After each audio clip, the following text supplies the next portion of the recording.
Every afternoon, Thomas the Tank Engine puffs along his branch line with Annie and Clarabelle. First, they pass the water mill. Next, they come to a big farm. Then, they can see a bridge with a village nestled either side of it. This is a special place. Whenever children hear Thomas coming along, they stand on the bridge waving until he is out of sight.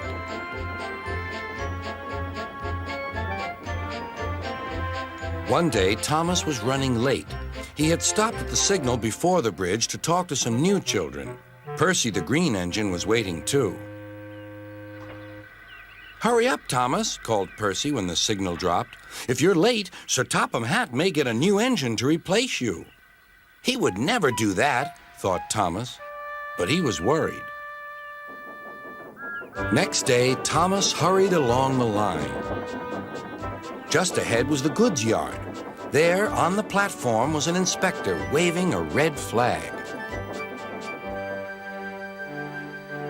Next, Thomas saw some children. They were waving too. Something must be wrong, thought Thomas. This station is for goods, not passengers. "Help, Thomas, help! We're glad to see you," called the children. "Please, will you take us home?"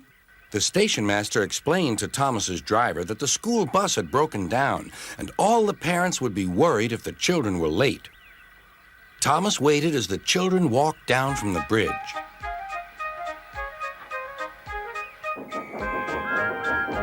Then he took the children to the next station where Bertie was waiting to take them home.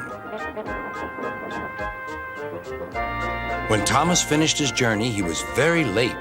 He was worried that Sir Topham Hatt might be cross with him. "I warned Thomas," puffed Percy to James. "He's been late one time too many. He'll be in trouble now." But next morning, when Thomas picked up his passengers, Sir Topham Hatt was nowhere to be seen.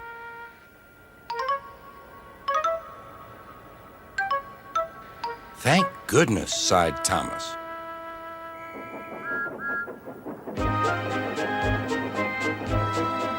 Thomas knows every part of his branch line. Just ahead was a stretch where the hot sun had bent the rails on the track.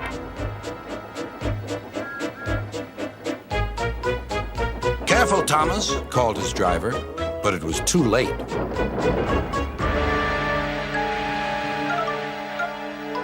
"That's done it," said his driver. "We shan't get any further today." "But what about my passengers?" asked Thomas. "Don't worry, they'll be looked after," replied his driver. While workmen repaired the line, Thomas had to shunt freight cars in the yard. Bertie came to see him. "I understand you need my help again." "Yes, Bertie," replied Thomas sadly. "I can't run without my rails." Bertie set off to collect Thomas's passengers.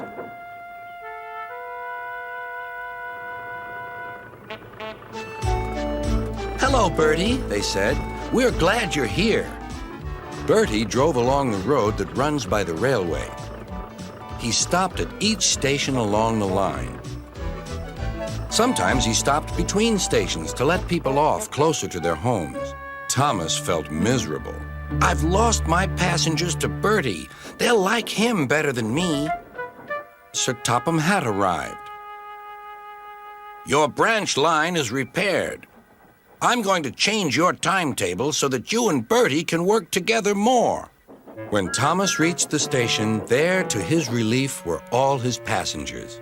"Bertie is a good bus, but we missed our train rides with you," they said. Later, Thomas spoke to Bertie. "Thank you for looking after my passengers."